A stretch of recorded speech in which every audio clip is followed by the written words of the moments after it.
C'est bon. Entre 2000 et 2016, la proportion de non-croyants a plus que doublé en Suisse. Il y a 25% de personnes qui ne croient pas en Dieu dans ce pays.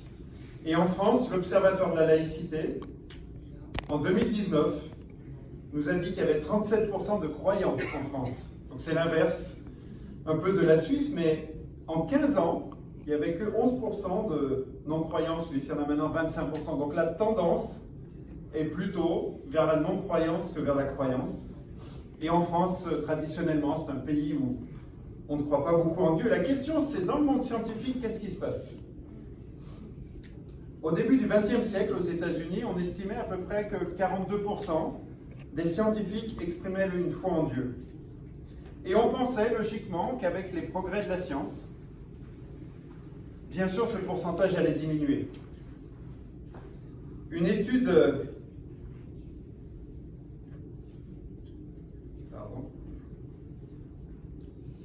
Voilà. Une étude menée... Je vais retrouver une note. Menée par Hélène Eklund et Christopher Schelltle, c'est un peu dur à prononcer, auprès de 2200 membres d'universités scientifiques, ont montré en 2007 qu'environ 40% croyaient en Dieu. 20% ne se prononçaient pas, 40% disaient ne pas croire.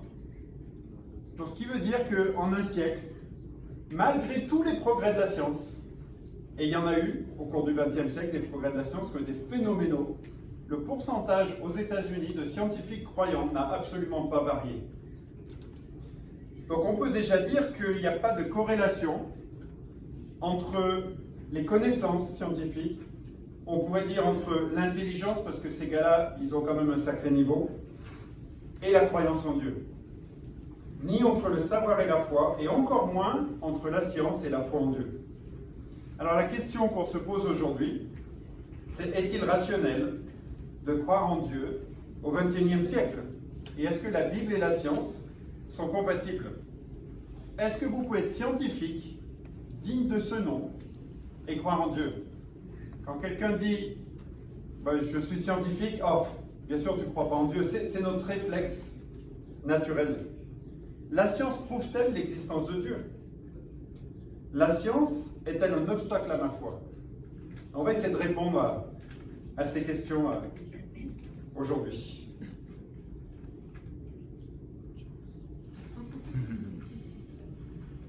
Je vais y arriver. Alors ce jeune homme-là, ça c'est mon papa, et ça c'est moi quand j'avais 18 ans, 19. Et à cette époque-là, j'étais athée, complètement. J'étais en train d'étudier la biologie, complètement athée. Et en plus d'être athée, j'étais extrêmement arrogant.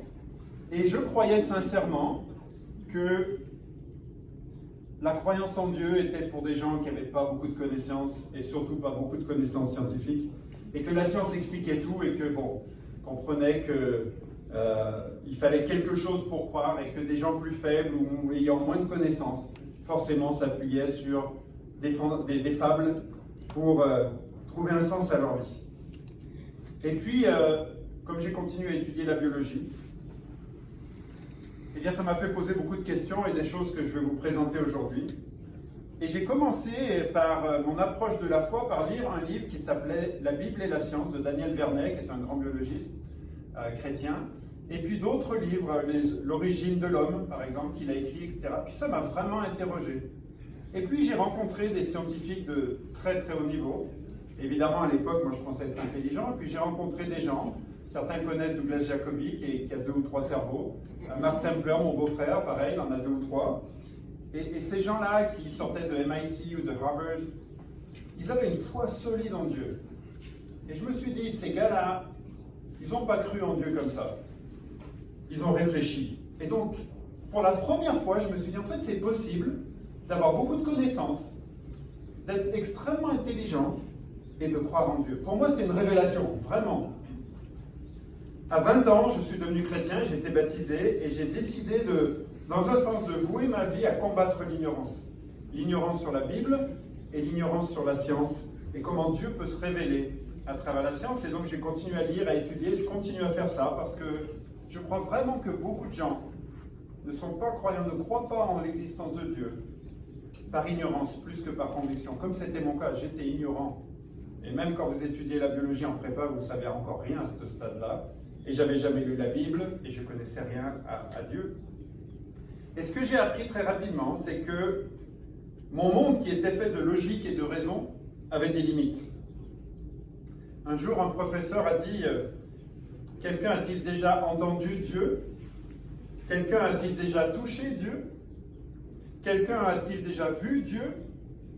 Comme personne répondait dans la classe, il dit donc selon toute logique, Dieu n'existe pas.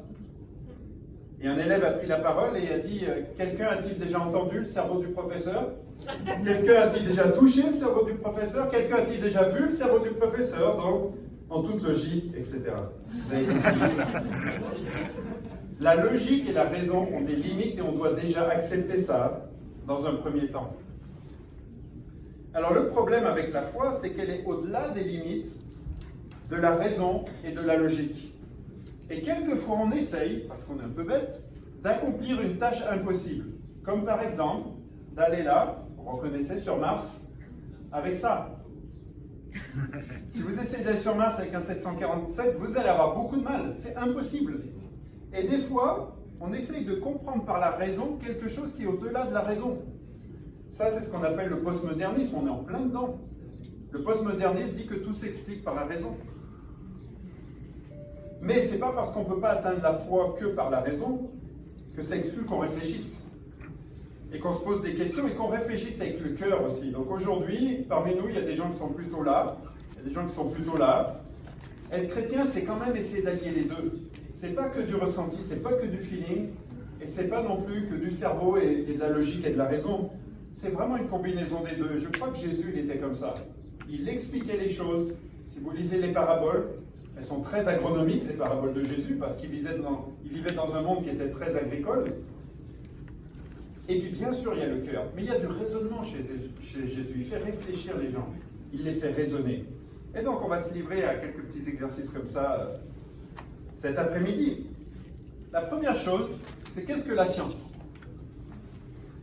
Alors je voudrais déjà vous mettre en garde, si vous êtes scientifique, vous le savez, sinon faites très attention, comme dans tous les sujets à Internet.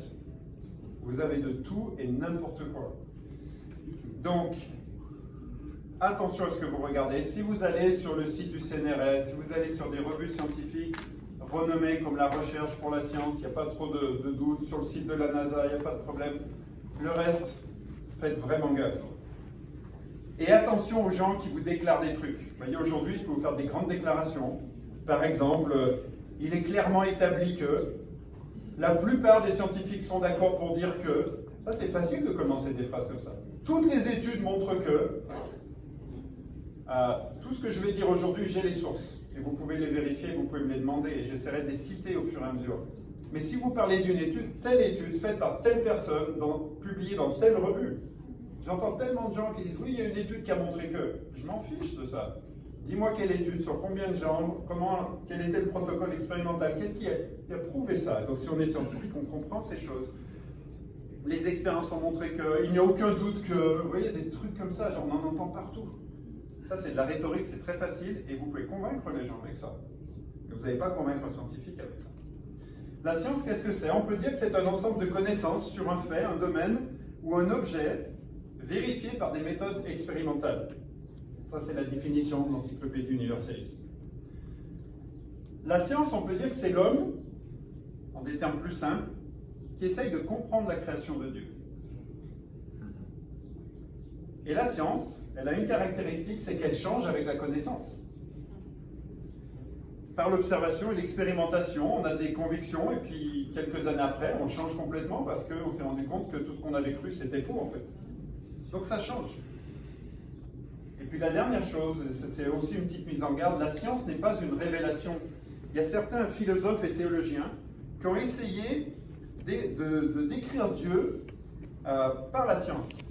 Et finalement, ils sont arrivés à décrire un Dieu assez froid et distant. Parce qu'on verra que la science peut révéler l'existence de Dieu, mais elle ne va pas vous aider à connaître Dieu.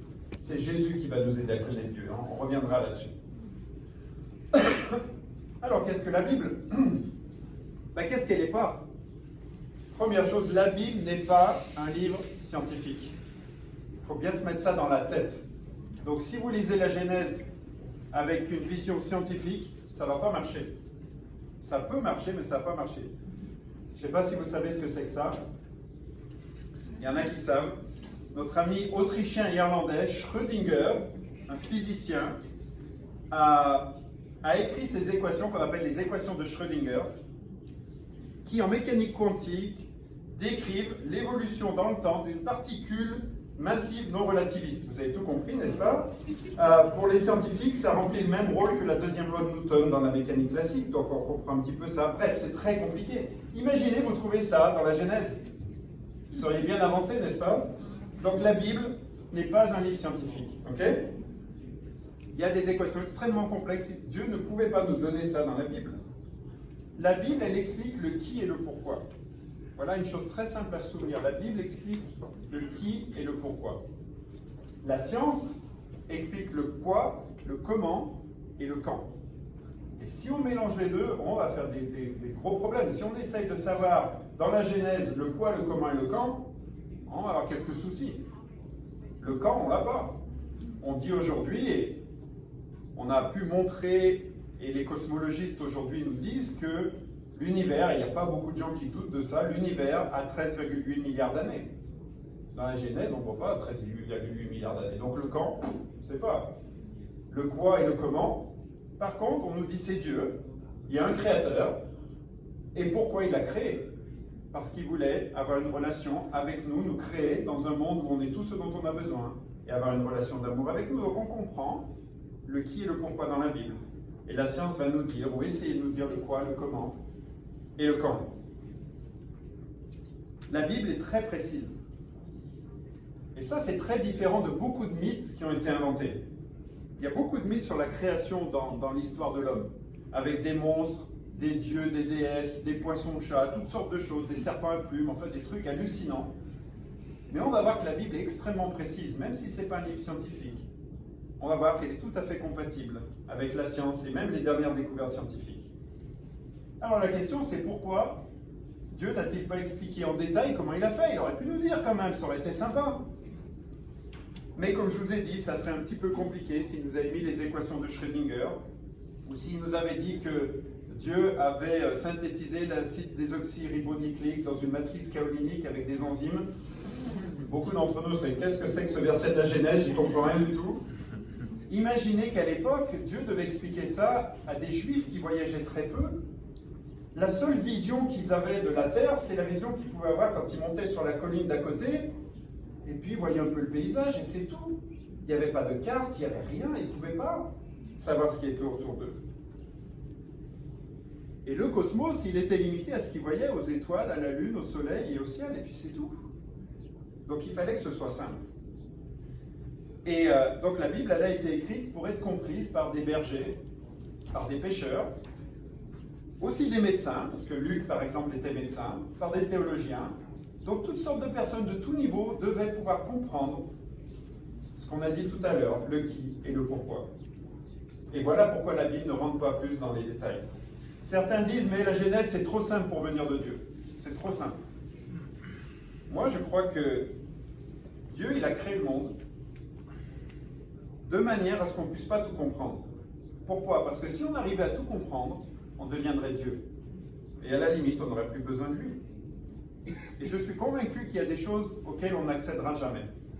Il y a plusieurs scientifiques de haut rang qui pensent ça. Je ne suis pas un scientifique de haut rang du tout, mais j'ai entendu et lu beaucoup de choses. Depuis longtemps, il y en a qui pensent ça. Par exemple, avec les limites de notre cerveau, je crois qu'on ne peut pas comprendre notre cerveau. Le cerveau ne peut pas se comprendre lui-même. Ça fait des années, moi j'ai fait mes études il y a 30 ans, on n'a pas avancé beaucoup sur la compréhension du fonctionnement du cerveau. Fin du 19e et au 20e siècle, il y a un gars qui était allemand, un mathématicien allemand qui s'appelait David Hilbert, et lui il s'est dit, est-ce qu'il y a en mathématiques quelque chose qui est vrai, mais qu'on ne pourra jamais comprendre ou expliquer? Il a fait 30 ans de recherche sur ce sujet. Et en 1931, un jeune gars, 25 ans, austro-hongrois, qui s'appelait Kurt Gödel, a publié le travail de sa vie, qu'il a appelés les théorèmes d'incomplétude. C'est extrêmement complexe, mais ce qu'il a prouvé, c'est qu'il y a certaines choses dans un système logique cohérent qui sont vraies mathématiquement et qu'on ne pourra jamais prouver, qu'on ne pourra jamais démontrer. Il faudra quelque chose hors du système pour pouvoir l'expliquer. Donc ça, c'est intéressant. Il nous dit qu'il y a des choses qui existent, qui sont vraies, qu'on ne pourra pas expliquer sans faire intervenir quelque chose d'extérieur au système. Pour Hilbert, cela confirmait quelque chose qui s'appelait l'harmonie préétablie. L'harmonie préétablie, c'est un des hommes les plus intelligents qui a vécu sur cette terre, Leibniz, incroyable gars, qui a vécu entre le XVIIe et XVIIIe siècle, ce qu'on appelait un esprit polymathe. C'est pas qu'il était fort en maths. Un esprit polymathe, c'est quelqu'un qui est expert dans tout un tas de sujets différents. Et il n'y en a pas beaucoup, ce qu'on appelle un génie universel. C'était un gars étonnant. Et lui, il a dit que, en fait, le monde est fait de substances qui interagissent les unes avec les autres, programmées pour s'harmoniser. C'est ce qu'on appelle l'harmonie préétablie. Dans la création du monde, il y avait une harmonie qui était préparée. C'est intéressant. Et Hilbert dit que ces théorèmes d'incomplétude, eh bien, ça confirme l'harmonie préétablie. Donc, la Bible, elle est à la fois simple et vraie. Mais ce n'est pas un traité scientifique. Il y a des choses qu'on ne pourra pas comprendre, que même si Dieu nous les expliquait, on ne pourrait même pas les comprendre. Et on va revenir là-dessus parce que ça se trouve plusieurs fois ça dans la science. Et d'ailleurs, un autre homme extrêmement célèbre, Max Planck, physicien allemand de la fin du 19e, début du 20e, a dit cette phrase: « La science ne peut résoudre l'ultime mystère de la nature, et ce parce qu'en dernière analyse, nous faisons nous-mêmes partie du mystère que nous essayons de résoudre. » C'est exactement ce qu'on disait tout à l'heure. C'est un ami d'Einstein d'ailleurs, lui jouait du piano, ils faisaient de la musique ensemble. Vous savez qu'Einstein était bien sûr un génie, mais il jouait du piano et du violon, et ils jouaient ensemble de la musique, et ils échangeaient beaucoup sur leurs réflexions scientifiques également. Mais voilà, il y a des choses qu'on ne pourra pas comprendre. Et ça gêne l'être humain. Un scientifique, ça le gêne parce qu'on veut tout comprendre. Moi, ma femme, elle me connaît bien, ça m'énerve quand je ne comprends pas quelque chose. Il faut que je sache. Donc il faut que je démontre, il faut que je comprenne, il faut que je sache comment ça fonctionne. Et j'ai dû, en devenant chrétien, admettre qu'il y a des choses qu'on ne comprendra jamais. Et c'est bien, ça nous remet à notre place d'être humain par rapport au Dieu Tout-Puissant. Alors la question, c'est est-ce que la Bible est compatible avec la science? En fait, il faut comprendre que la science a démystifié la nature. Imaginez, mettez-vous à la place de Néandertal, et vous voyez ça. Les premiers qui ont vu un arc-en-ciel, ça devait être hallucinant. Je pense qu'ils ont été terrorisés au départ. Aucune idée de ce que ça pouvait être et d'où ça pouvait venir. Et les premiers qui ont vu ça, avec le bruit, imaginez la terreur. Et donc la science, elle a démystifié la nature. Maintenant, on vous explique l'arc-en-ciel, la diffraction, machin et tout, les rayons, les potentiels d'énergie, tout ça, ouais, les éclairs, on comprend tout ça. On peut tout expliquer dans le moindre détail aujourd'hui. Mais ça n'explique pas l'origine de tout ça. Même si on peut expliquer le phénomène, d'où est-ce que ça vient? Il y a un gars que j'aime bien, c'est un Italien, je ne sais pas s'il est de Milan, mais en tout cas, il s'appelle Mario Livio, il a écrit un livre qui s'appelle « Dieu est-il mathématicien ?» Et il dit « Dieu a-t-il été inventé ou découvert, ou de façon plus provocante, Dieu a-t-il créé les hommes à son image, ou les hommes ont-ils inventé Dieu à leur image ?» Alors moi, j'aime bien son livre parce que je crois ça. Je crois que Dieu, quand il a créé le monde et l'univers, il avait des Legos, il a tout fait quelques pièces de Lego, et ces Legos, c'est des nombres. Moi, je crois que tout est nombre, et que tout, c'est ma croyance à moi, hein, je ne demande pas de le croire, mais il y a plusieurs personnes qui pensent ça. Et je suis fanatique des nombres et des mathématiques, je trouve ça extrêmement fascinant. Et peut-être que Dieu a créé le monde simplement avec des nombres. En tout cas, c'est le traité de ce livre, Dieu est-il mathématicien? Alors, on va rentrer un peu plus dans le sujet. Des scientifiques célèbres croyants. Et ça, c'est important. Pour moi, c'est important de comprendre ça. Est-ce que la Bible et la science sont compatibles? Allez, un petit quiz, c'est qui ça? Vous gagnez rien. Newton. Newton, il a dit: cet admirable arrangement du Soleil, des planètes et des comètes ne peut être que l'ouvrage d'un être tout-puissant et intelligent. Le vrai Dieu est un Dieu vivant, intelligent et puissant. Il est au-dessus de tout, entièrement parfait, éternel, infini, tout-puissant et omniscient. Pas n'importe qui quand même, Newton. Le père de la mécanique. Lui, vous le connaissez peut-être un peu moins. George Smoot, un prix Nobel de physique en 2006, quand même, pas mal, hein, avec John Mather, on en reparlera, John Mather, pour leur découverte du fond diffus cosmologique, c'est-à-dire la première lumière émise dans l'univers 380 000 ans après le Big Bang, c'est-à-dire à notre échelle quelques fractions de seconde.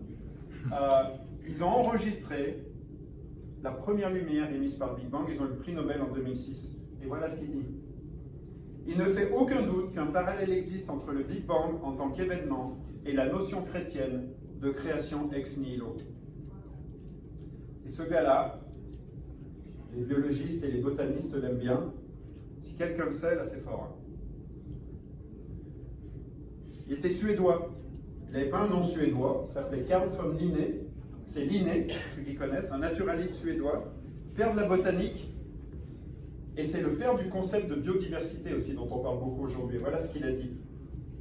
J'ai vu passer dans la création tout près le Dieu éternel, infini, et je suis tombé à genoux en adoration.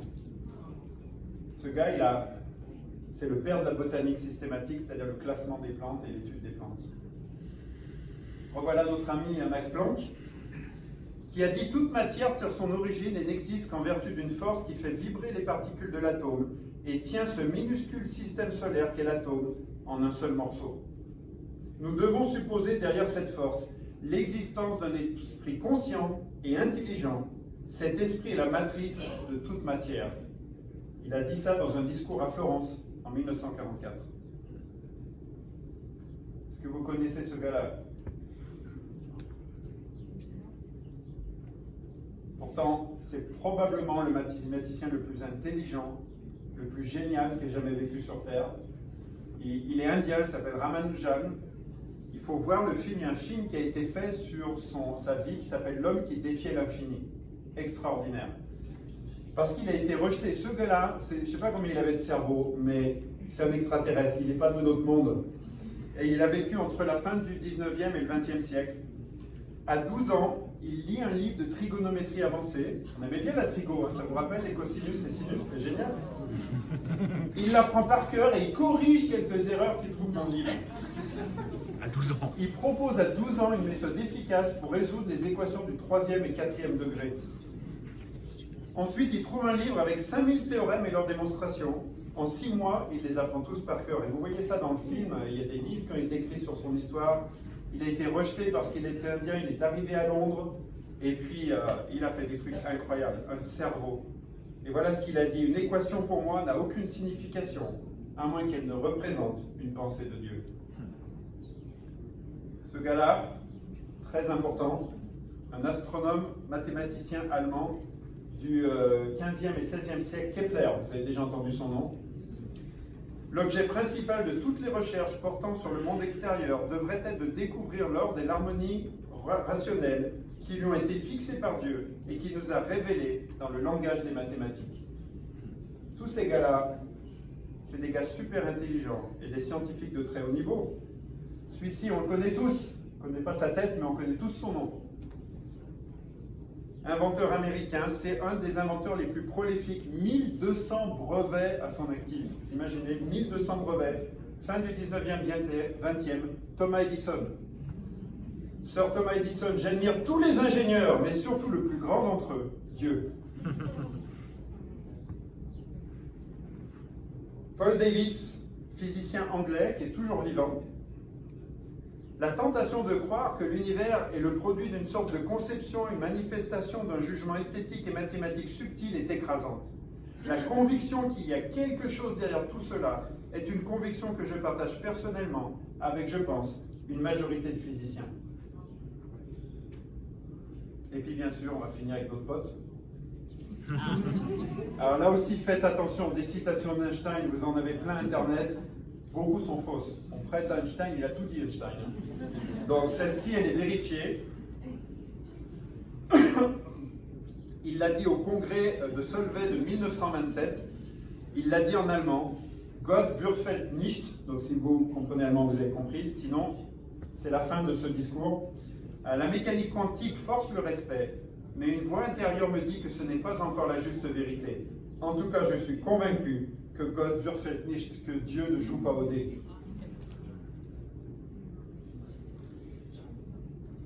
Et il y en a tant d'autres. Copernic, Volta, tous ces gars-là étaient croyants. Pour ceux qui ont fait des maths, Gauss, les courbes de Gauss, il était croyant. Liebig, c'est pas celui de la soupe, hein, c'est un chimiste du 19e siècle. Schrödinger, dont on a parlé, Galilée, Harvey, le fondateur de la médecine moderne, était profondément croyant. Pasteur, Kelvin, ceux qui ont fait de la thermodynamique, les degrés Kelvin, Kelvin était profondément croyant aussi. Donc, qu'est-ce que ça nous dit tout ça?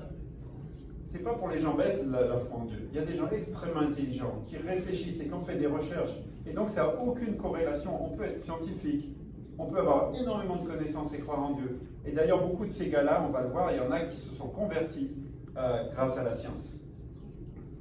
Alors maintenant qu'on a établi ça, on va rentrer dans quelques pensées intéressantes et on va essayer de relier la Bible avec la science.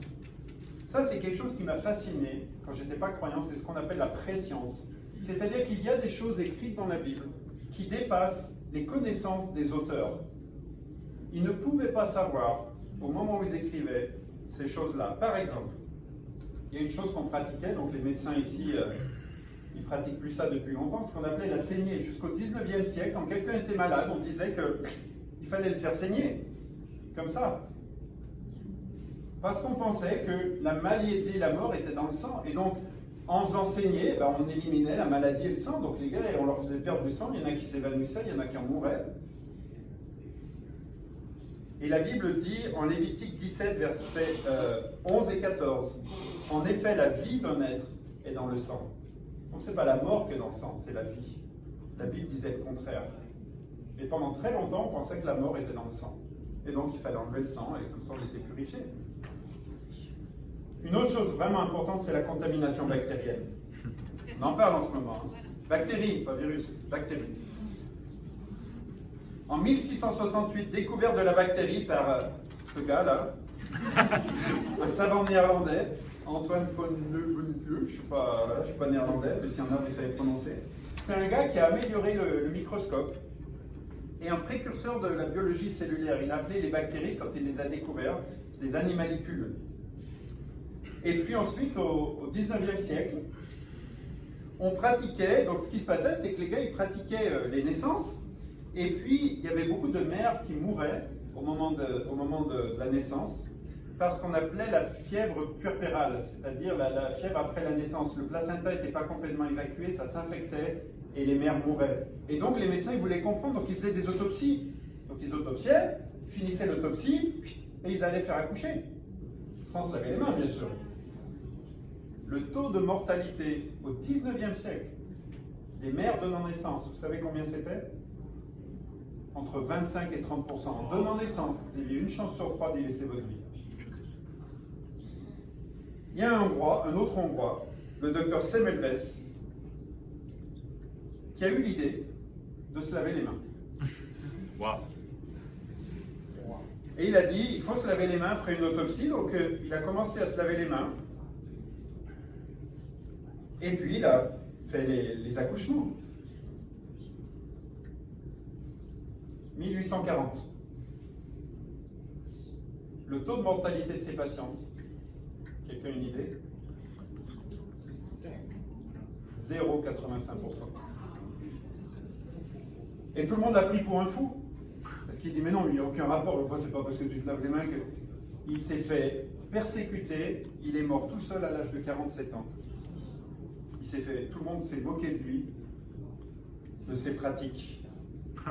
Jusqu'à notre ami Robert Koch, ou Koch, on dit Basile de Koch en français, mais c'est plutôt Koch, puisqu'il était allemand à la fin du 19e siècle, un des fondateurs de la bactériologie.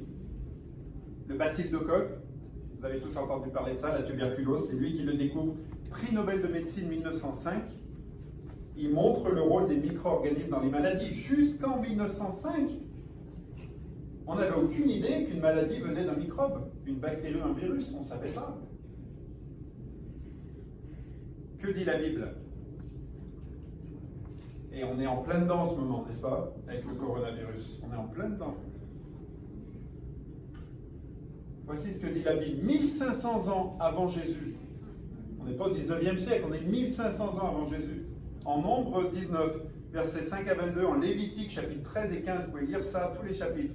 Après avoir touché un cadavre, il fallait se laver, brûler ses vêtements et se mettre en quarantaine.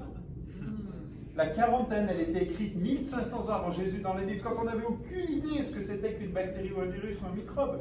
Aucune idée qu'il y avait un lien entre ça et une maladie.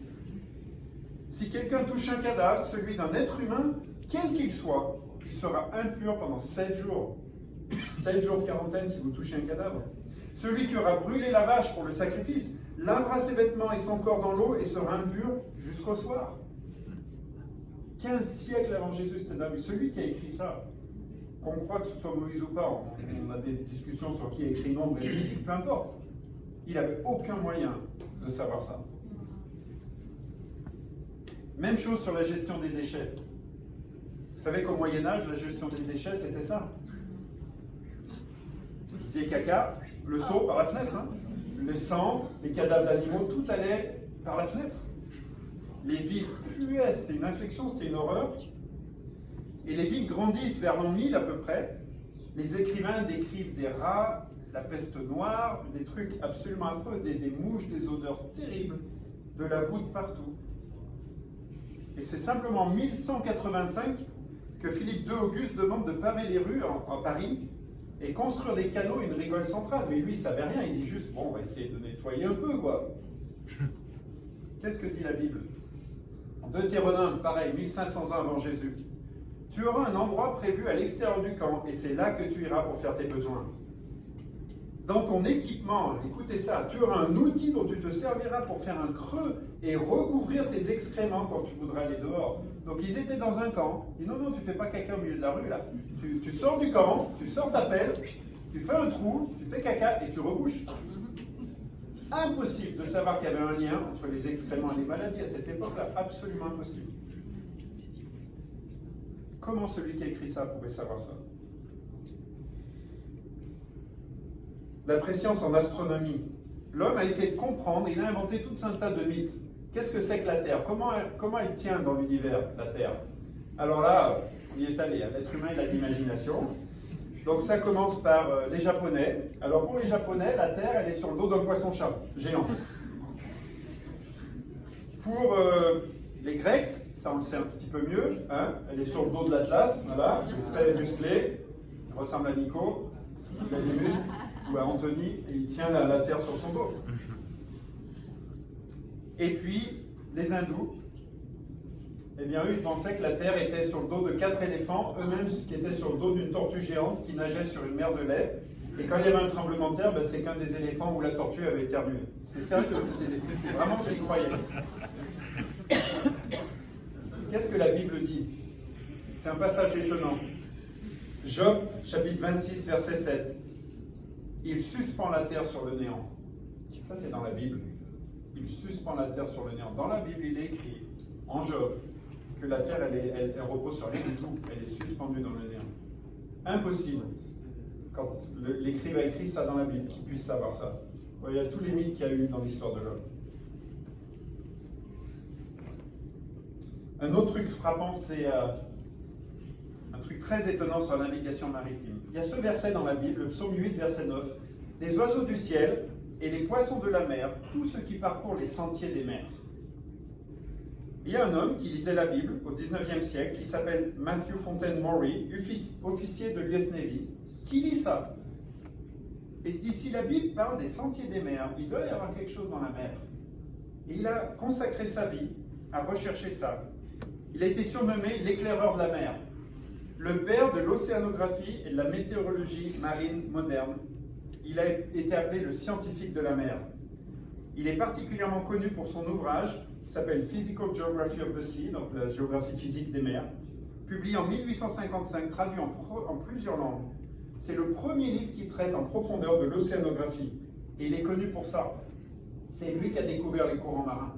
Il a cartographié tous les courants marins du monde.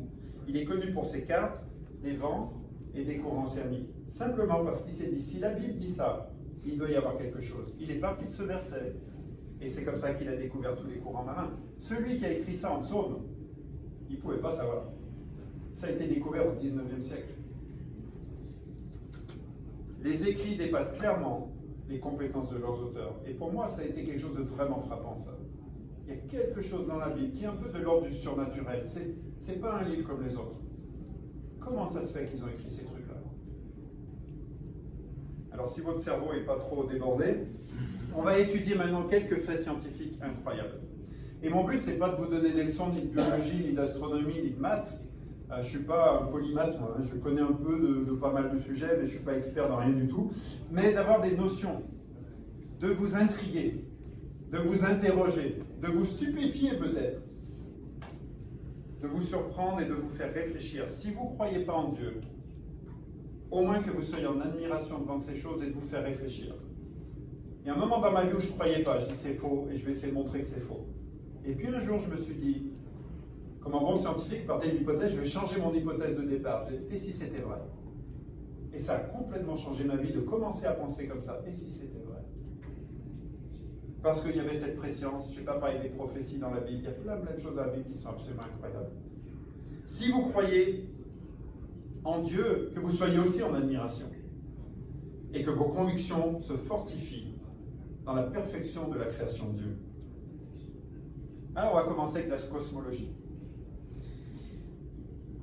Notre galaxie, elle est énorme. 100 000 années-lumière de longueur. Ça veut dire que pour aller d'un côté à l'autre, là, voilà la Voie lactée, pour aller de là à là, il faut 100 000 ans, mais pas à 100 km/h comme sur les autoroutes suisses, hein, à 300 000 km par seconde, à la vitesse de la lumière. À 300 000 km par seconde, il faudrait 100 000 ans pour traverser la galaxie. Notre galaxie, elle compte 200 milliards d'étoiles. C'est absolument énorme. Et cette taille énorme est essentielle à la survie. Parce qu'à cause des forces de gravité, si c'était plus petit, toutes les planètes se retrouveraient, tous les corps célestes se retrouveraient et s'écraseraient les uns les autres. Donc il faut beaucoup de distance pour que ça tienne et que ça ne se mette pas tout ensemble, si vous voulez, pour l'expliquer simplement. La galaxie la plus proche, c'est Andromède, qui est à 2,5 millions d'années-lumière de notre galaxie. C'est-à-dire un signal radio, vous envoyez un signal radio pour savoir s'il y a de la vie sur Andromède. Signal radio, c'est à peu près la vitesse de la lumière, c'est-à-dire en une seconde, un signal radio fait 7 fois le tour de la Terre, en une seconde. Eh bien ce signal radio, il mettrait près de 5 millions d'années pour faire un aller-retour à la vitesse de la lumière, si on voulait aller sur Andromède. Notre univers compte entre 100 et 200 milliards de galaxies comme celle-ci. Donc on vit dans un truc absolument immense. Et la question qui s'est posée depuis très longtemps, c'est le commencement de tout ça. Comment tout ça a démarré? Moi, je suis passionné par cette histoire. Voilà ce que la Bible dit. La Bible dit au commencement, les premiers mots de la Bible, au commencement, Dieu créa les cieux et la terre. En Apocalypse 22, verset 13, la Bible dit « Je suis l'alpha et l'oméga, le premier et le dernier, le commencement et la fin. » Et j'ai dit ça récemment dans une conférence, les gens étaient étonnés. La Bible est le seul livre religieux qui dit cela. Toutes les autres religions disent que le temps est cyclique. La Bible dit qu'il y a un commencement et il y a une fin. Alors on le sait un peu dans le bouddhisme, on le sait dans l'hindouisme, le temps est cyclique, il y a des réincarnations, ça recommence. Les gens le savent souvent le moins dans l'islam. L'islam aussi. L'islam dit qu'il y a un commencement, il y a une fin, et puis l'univers va renaître et ça va recommencer. Il y a un commencement, une fin, et ça recommence sans arrêt. La Bible ne dit pas ça, elle dit qu'il y a clairement un commencement, et puis il y a une fin. Donc c'est pas cyclique. Une des plus incroyables découvertes du XXe siècle, et là il faut vous accrocher, c'est fabuleux. Quand on parle des découvertes scientifiques récentes, c'est une des choses les plus incroyables découvertes ces derniers temps.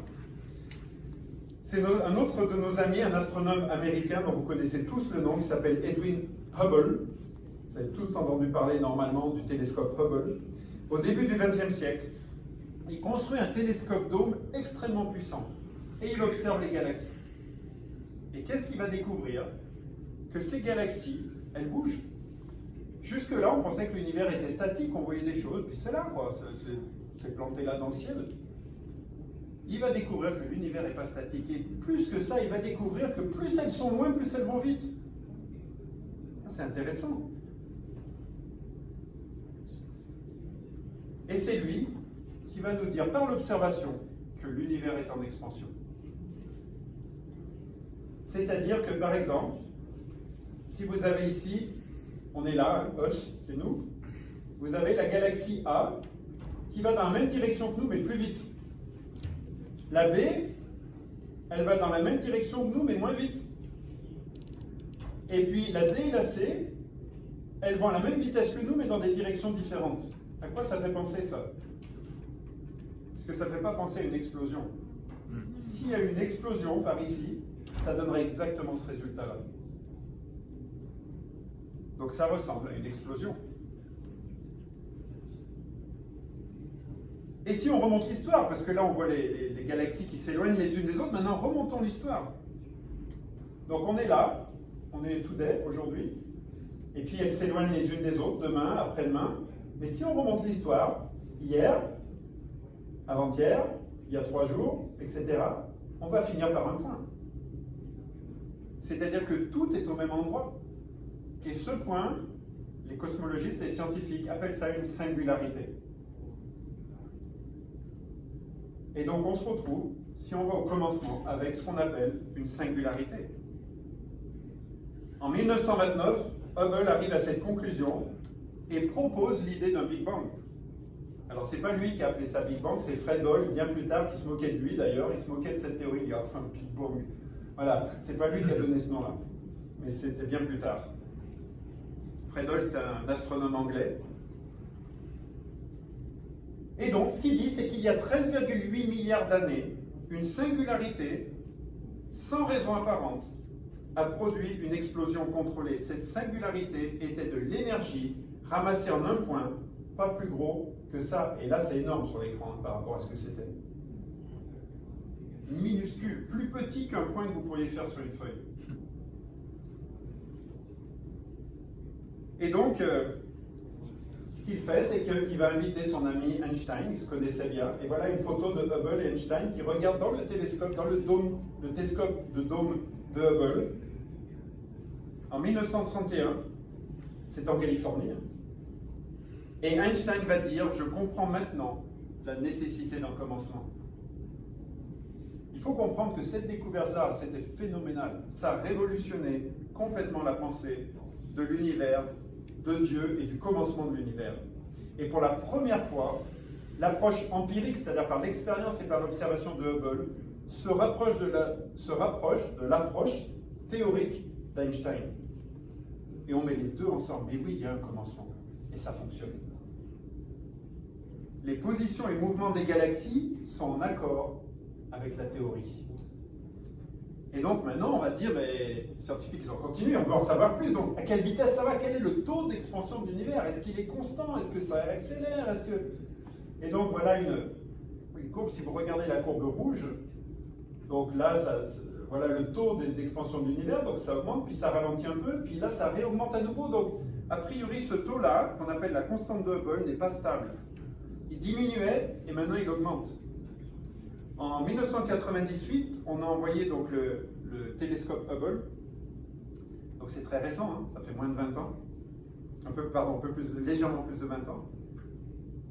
Et là, on découvre qu'il y a une force inconnue qui guide l'accélération de l'expansion de l'univers, qu'on a appelée, parce qu'on ne savait pas comment l'appeler autrement, l'énergie sombre.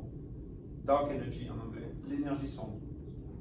C'est un des plus grands mystères de la science encore à ce jour. Au mois de février, ce mois-ci, il y a un numéro pour la science. Pour la science, en anglais, c'est The Scientific American. Quand je faisais mes études, et je pense que c'est toujours vrai, il y en a d'autres, il y a quelques grandes revues qui sont fiables, qui sont lues par les scientifiques. C'est pour la science, Scientific American, la recherche, Nature en anglais. Et moi, j'adore lire ça, j'essaie de continuer. Je ne comprends pas tout des fois, je l'avoue, hein, mais ça me passionne. L'énergie sombre, qu'est-ce que c'est que ce truc-là? Encore aujourd'hui, on essaye de comprendre. Les questions sont, qu'y avait-il dans cette singularité, dans ce point-là? Et comment c'est venu? D'où c'est venu?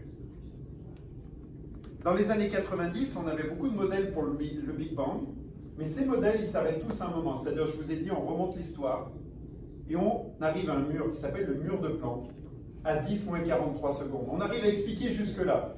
10 moins 43 secondes, vous prenez un 0, vous mettez 42 zéros, un 1, secondes.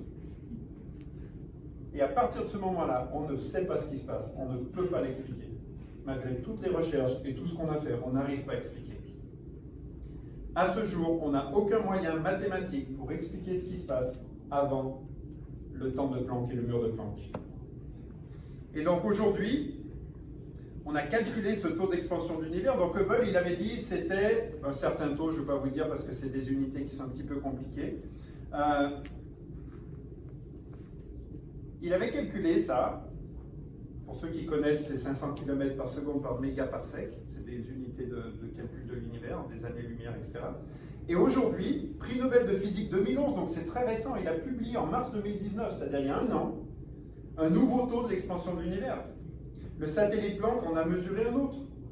Et récemment, en juillet 2019, on a calculé encore plus précisément, dans un autre journal qui est respectable, qui s'appelle Astrophysical Journal, en juillet 2019, on a recalculé ce taux et on s'approche de plus en plus du taux d'expansion de l'univers. Donc les scientifiques, ils cherchent à mort, ils veulent comprendre, ils veulent savoir. Mais il y a beaucoup de scientifiques qui n'aiment pas cette théorie. Pourquoi? Parce que la pensée du 19e siècle, c'est que l'univers a toujours existé. C'est ce qu'on appelle la pensée matérialiste, scientifique. Et maintenant qu'on sait qu'il y a un commencement, on a besoin d'une cause transcendante. Il faut un truc extraordinaire pour expliquer qu'est-ce que c'est que ce machin-là. C'est quoi ce point, ça vient d'où? Cette énergie phénoménale qui était dans ce point, c'est quoi l'énergie sombre? C'est quoi tout ça? Et les derniers articles de Pour la Science remettent même en question d'ailleurs l'énergie sombre. On remet tout en question parce qu'on ne comprend rien. Certains pensent qu'on pourrait expliquer ça avec la gravité quantique, vous savez, la mécanique quantique, etc. Mais même si on arrive à l'expliquer, ça n'expliquera jamais l'origine. Celui-ci, vous le connaissez tous quand même. Stephen Hawking, physicien et cosmologiste anglais, a dit en 1968, il a résolu les équations d'Einstein. Il dit qu'il n'y avait pas de volume au commencement, donc aucune matière au commencement de l'univers. Et il dit que cet instant marque le commencement de l'espace et du temps. Alan Sandage, qui est un scientifique qui est mort en 2010, qui a vécu au XXe siècle, un disciple de Hubble, qui a travaillé sur l'expansion aussi du Big Bang. Il était agnostique, ce gars. Et il est devenu chrétien en étudiant ces choses. Et voilà ce qu'il dit. Nous avons la preuve de ce qui ne peut être décrit que comme un événement surnaturel. Et puis j'aime beaucoup cet homme, un astronome qui travaille à la NASA, qui s'appelle Robert Jastrow. Il a écrit un livre qui s'appelle Dieu et les astronomes, et voilà ce qu'il a dit. J'adore cette citation. Pour le scientifique qui a toujours vécu avec la foi en la raison, l'histoire se termine comme un mauvais rêve. Il a gravi la montagne de l'ignorance, il gravit le dernier sommet, et en escaladant le dernier rocher, il est accueilli par un groupe de théologiens qui l'attendaient là depuis des siècles. J'adore cette citation. Alors on a déjà vu ce gars-là, George Smoot, et voilà son copain, John Mather, prix Nobel de physique, donc 2006. Ça aussi, c'est une découverte phénoménale, très récente. Le projet, c'était le satellite COBE, Cosmic Background Explorer. Il photographie pour la première fois, comme j'ai dit tout à l'heure, la première lumière émise par l'univers 380 000 ans après le Big Bang. Et ils ont dit, trouver ça, c'était comme trouver Dieu. Un autre homme, Jean-Loup Puget, qui est français, Cocorico, c'est lui qui est le père de l'observatoire spatial Planck, puisqu'ensuite, pour affiner les données, on a envoyé un observatoire spatial qui s'appelle Planck, envoyé par l'ESA, l'Agence spatiale européenne. Donc bravo les Européens, enfin, c'est pas tous les Américains, mais les Européens aussi. Et il a affiné ces données qui ont été publiées en 2015, donc c'est il y a 5 ans, c'est extrêmement récent, qui confirme la théorie du Big Bang, en tout cas absolument qu'il y a un début, qu'il y a un commencement, et on a pu même capter la première lumière de ce Big Bang. Découverte extraordinaire, une des plus grandes découvertes du XXe siècle. Et enfin, le réglage fin de l'univers. C'est bon, vous avez mis votre ceinture, je ne vous épuise pas, ça va? Vous suivez? Ok, ça c'est incroyable. L'univers est réglé de manière très fine, dès le commencement. Vous allez halluciner. C'est d'une précision incroyable. C'est comme si vous regardez un champ de blé et vous voyez qu'il manque 2 épis là-dedans. La masse du neutron. Voilà, prenez des notes, hein, c'est important, il y aura un contrôle à la fin. Les neutrons constituent les noyaux des atomes avec les protons.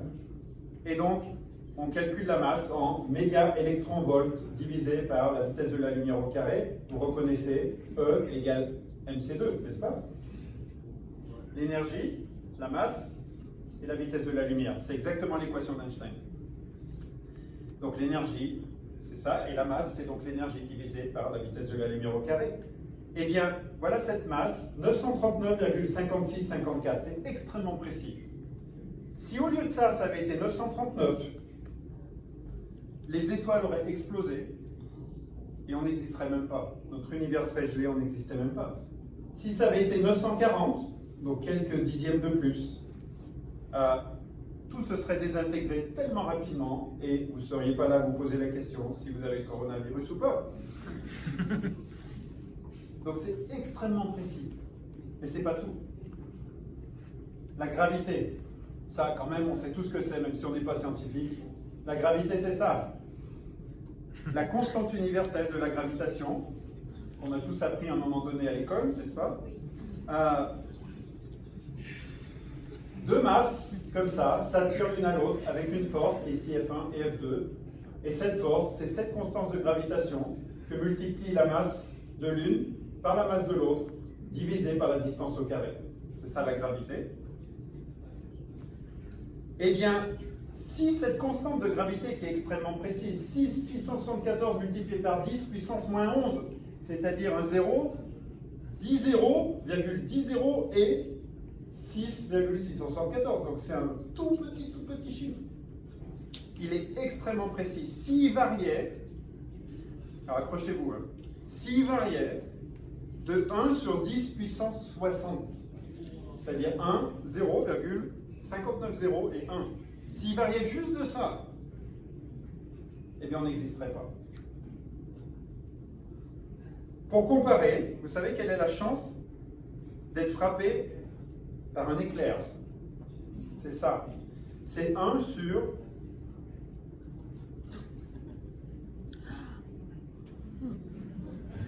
Non, c'est pas ça, ça arrive. Ça, c'est les 1 sur 10 puissance 60. La chance d'être frappé par un éclair, c'est 1 sur 1 million. C'est ça.